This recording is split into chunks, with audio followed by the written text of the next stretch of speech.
Olá, tudo bem? Estamos aqui para mais um Descomplicando Direito, o seu canal no YouTube que pretende discutir as questões jurídicas do momento sempre de uma forma assim mesmo, descontraída, clara, objetiva, de camiseta, sem o terno e gravata e sem o juridiquês típico dos advogados.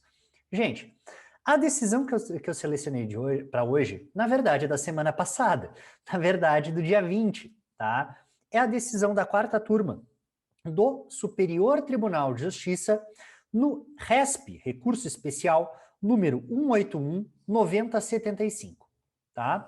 Que por maioria de votos, permitiu que os condomínios residenciais impedissem o uso de unidades habitacionais, tá? De unidades dos imóveis, para alocação por plataformas semelhantes à do Airbnb, tá? Para quem não sabe, o que são essas plataformas tipo Airbnb, entre outras que existem no mercado? São plataformas que tu pode tomar para si, a gente usa o termo normalmente locação, tá? Um determinado imóvel para uso por um curto espaço de tempo, tá? Então é basicamente para isso que servem essas plataformas ao estilo do Airbnb, que se tornou de todas a mais famosa, tá? Então tu paga uma determinada quantia, empresta aquilo ali por um determinado tempo, terminou o período, devolve para o proprietário, pronto, tudo resolvido, vida que segue. Ok? Gente, nessa decisão tá, paradigmática do STJ, é preciso mencionar, em primeiro lugar, que não se trata de um recurso repetitivo, tá? Então ele não tem a capacidade como é que eu vou dizer, de se tornar um precedente obrigatório, mas isso não significa que ele não venha a ser um precedente, tá? O que é a diferença do precedente obrigatório para o precedente? Por ser um precedente normal, tá? Significa que os outros tribunais de justiça, juízes e tribunais, vão observar essa decisão do STJ na hora de tomar as suas decisões. Agora, se entenderem que a resposta é diversa, tá? Se entenderem que a questão tem que ser resolvida de uma maneira diferente, eles podem decidir de maneira diferente. Esse precedente não tem força obrigatória, pelo menos por enquanto. Mas do que se tratava o caso? Pois bem, dois proprietários de unidades habitacionais, acho que 2 unidades habitacionais no mesmo condomínio, tá, estavam usando desses imóveis para fins de aluguel rotativo, a estilo daquela plataforma que nós estávamos falando agora há pouco. Beleza? O condomínio ingressou em juízo questionando o uso rotativo dessas unidades habitacionais.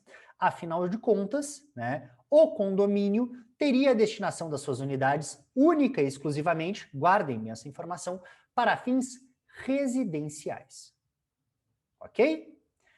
O Tribunal de Justiça do Rio Grande do Sul, tá, essa ação ocorreu no Rio Grande do Sul, né, o Tribunal de Justiça do Rio Grande do Sul compreendeu que, se o condomínio tem na sua convenção previsão expressa de que a destinação dessas unidades seria exclusiva para fins residenciais, seria permitido ao condomínio vetar o uso para alocação de rápida temporada em plataformas digitais.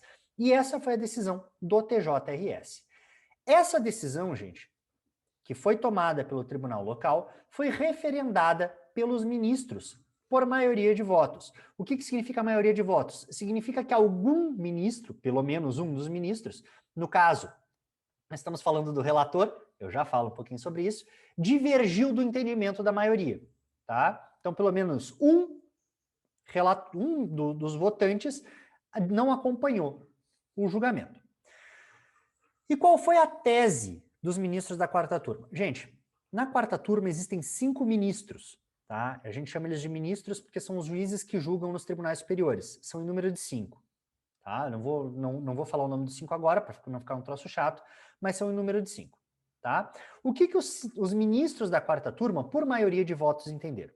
Eles entenderam, em primeiro lugar, que essas plataformas digitais, elas não configurariam contrato de locação, seja de locação de longa duração, por exemplo, contrato de locação de uma casa por 1 ano, seja uma locação de curta temporada, como acontece, por exemplo, quando a gente pega um apartamento ou uma casa na praia para passar ali o verão ou para passar uma curta estadia. Ok? Entendeu que não se tratava dessa situação. Então, do que se trataria? Segundo o entendimento dos ministros do STJ, esses contratos firmados por meio de plataforma digital seriam mais próximos, seriam mais semelhantes aos contratos de hospedagem. Gente, contrato de hospedagem é típico de hotel, pousada, esse tipo de estabelecimento comercial em que tu comparece, né, toma os serviços daquela hospedagem por um determinado tempo. Normalmente, o que eu tenho incluso? Em alguns casos, lavagem de roupa, café da manhã, em alguns casos, almoço, um serviço de restaurante, algo assim, tá? Então, considerou que esses contratos pelas plataformas digitais seriam mais semelhantes aos contratos de hospedagem do que contratos de locação propriamente ditos. Mas mais do que isso, por não serem prestados por estabelecimentos comerciais vocacionados para isso, foi compreendido que se tratavam-se de contratos de hospedagens atípicos, ou seja, não previstos de maneira expressa pela legislação. Até aqui, gente, e isso, o próprio acórdão do STJ fala, não existe nenhuma ilegalidade, tá? Os contratos atípicos, eles fazem parte do dia a dia de todo mundo. Aliás, fica a constatação aqui, o difícil é achar um contrato típico, né, no nosso dia a dia. Mas os contratos atípicos fazem parte do nosso dia a dia, fazem parte do cotidiano do brasileiro, tá? Eu sou capaz de dizer para vocês que a maioria dos contratos que a gente firma no dia a dia são contratos atípicos, tá? Eles não são albergados por uma legislação. Então, eles são uma construção da própria sociedade. Exemplo disso aqui, o chamado Build Suite. Não sabe o que é Build Suite? Fica para uma próxima oportunidade. Quer saber? Dá um Google e você vai descobrir o que é esse contrato. É típico contrato atípico, tá? Eu adoro essa expressão, é típico contrato atípico. Beleza? Mas o contrato atípico, portanto, é aquele que não tem previsão legal, tá? Então ele se comporta de uma maneira anômala porque ele é feito por autonomia privada. Claro, isso tudo desde que não seja expressamente proibido pela legislação. Ok? No caso aqui, o STJ entendeu. Esses contratos atípicos de hospedagem são legais. No entanto, não podem acontecer em condomínios cuja convenção preveja a destinação exclusivamente residencial das suas unidades. O que significa dizer que se a convenção não prevê a utilização exclusivamente residencial, ou naqueles casos em que a convenção preveja a possibilidade da utilização para outras finalidades, seria possível a utilização dessas plataformas digitais para fins de locação das unidades habitacionais. Beleza? Tranquilo? Por que isso é importante? Por que isso é relevante aqui? Gente, o que o STJ fez foi dizer que o uso dessas plataformas caracterizaria típica atividade comercial e, portanto, fugiria da atividade residencial. Me perdoem a sinceridade, tá? Mas me parece que aqui a quarta turma do STJ comeu uma bola do tamanho do mundo, tá? A rigor, me parece que a razão está com o relator deste caso, que é o ministro Luiz Felipe Salomão, tá? O que o ministro Luiz Felipe Salomão, tá? Que me permitam aqui fazer um pequeno momento chat do direito, né? Eu acho os votos do ministro Luiz Felipe Salomão simplesmente geniais, tá? Com todo respeito aos muitos ministros que eu acho geniais no STJ, e tem vários, eu podia citar aqui a Nancy Andrighi, podia citar aqui o Bonaparte, podia citar aqui o Napoleão. Eu acho todos eles excelentes ministros, e o STJ é marcado por ministros excelentes, né? Eu sempre tive muitos bons ministros no STJ. Eu sou obrigado a falar com todas as letras que o Luiz Felipe Salomão é o meu ministro favorito. Tá? Eu adoro as decisões dele, eu acho elas muito boas. Mas por que eu queria ressaltar aqui o voto dele? Porque ele divergiu. Tá? Ao contrário dos demais membros, tá? Ao contrário da maioria, que entendeu por declarar a possibilidade dos condomínios restringirem o acesso, o ministro Luiz Felipe Salomão divergiu para dizer o quê?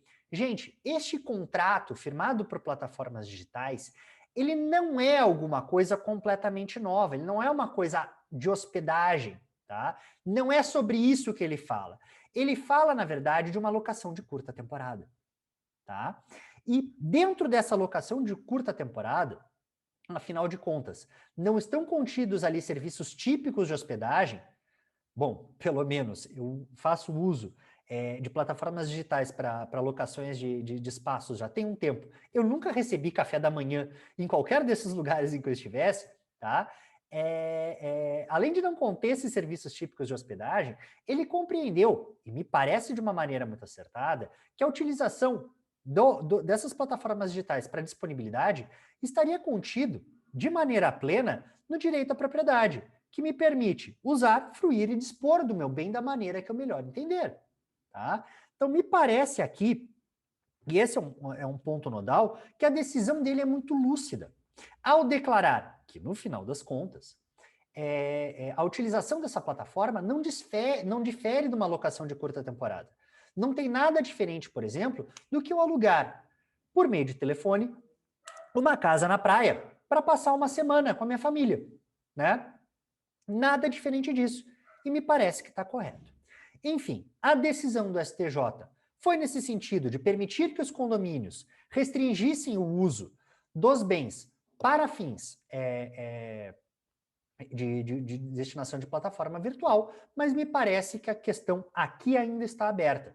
Seja porque eu não tenho precedente com força obrigatória, seja porque a própria turma demonstrou que existe uma divergência interna. Fica aqui, então, cenas para o próximo capítulo do que virá a acontecer. Bom, espero que vocês tenham gostado do vídeo de hoje. Qualquer dúvida, qualquer comentário, é só mandar aqui nos nossos comentários que eu teria o maior prazer em responder. Gostou do vídeo? Deixa um joinha, se inscreva no canal. Semana que vem temos mais um Descomplicando Direito. Forte abraço a todos, até a próxima!